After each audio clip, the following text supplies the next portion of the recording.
Hello, and welcome to Meet the Mighty F4F Wildcat, a naval fighter. 8,000 were produced beginning in 1937, flown by the US, Canada, Great Britain, and ordered but never delivered to the French. The F4F had 20 variants, beginning with the F4F-1, which was a biplane, the F4F-2, which was a prototype craft that competed against and lost contract to the Buffalo, and the F4F-3, which is what is modeled in-game. The F4F-3 outperformed the Buffalo in every way due to an improved engine and a two-stage supercharger. The supercharger compressed air and then forced it into the engine's combustion chambers, increasing the oxygen available for combustion even at altitude. The Wildcat flew over 15,000 sorties, 14,000 of which were off of aircraft carriers, destroying 1,300 craft at the loss of only 200 Wildcats. The first American craft to feature folding wings. This raised the number of craft an aircraft carrier could carry from 20 to 40. The F4F was first used in anger the day after Pearl Harbor, when U.S. airfields at Coral Sea came under Japanese bomber attack. The F4Fs scored the first U.S. air-to-air kill, downing an attacking bomber. The F4F was slower, less maneuverable, and had less endurance than the Japanese A6M0, its chief enemy. However, it was far, far more durable. Japanese pilot Saburo Sakai remarked, "Even after I had poured about 500 or 600 rounds of ammunition directly into the Grumman, the airplane did not fall, but kept on flying. I thought this very odd. It had never happened before. To my surprise, the Grumman's rudder and tail were torn to shreds, looking like an old piece of rag.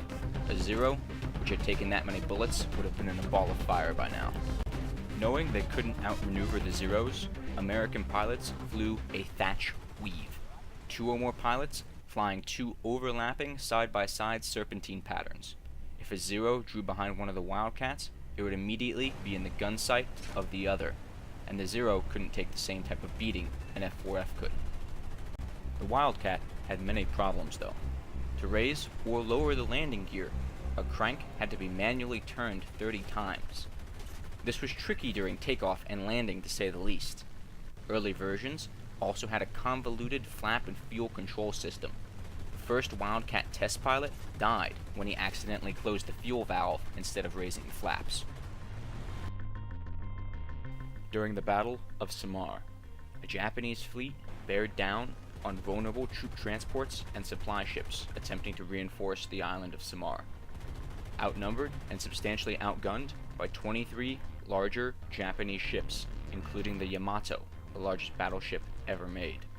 14 small American light carriers and destroyers counterattacked.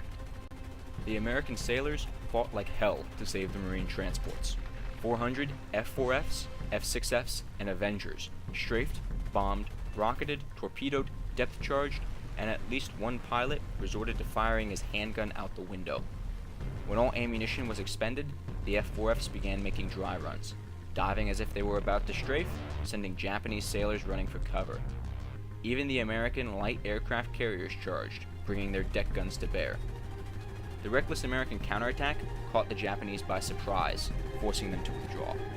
Eventually replaced by the F6F Hellcat, the F4F Wildcat was an incredible machine for its time, and was one of the few craft to be fielded the entire war. Hi guys.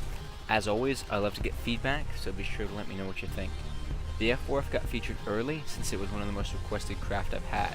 It was convenient to film the Kitty Hawk at the same time, so that's going to be the next episode. I was also fortunate enough to get into the World of Warships closed beta, so I plan on doing a series on naval history as well, titled Pivotal Steel. Stay tuned for more. Thanks for watching.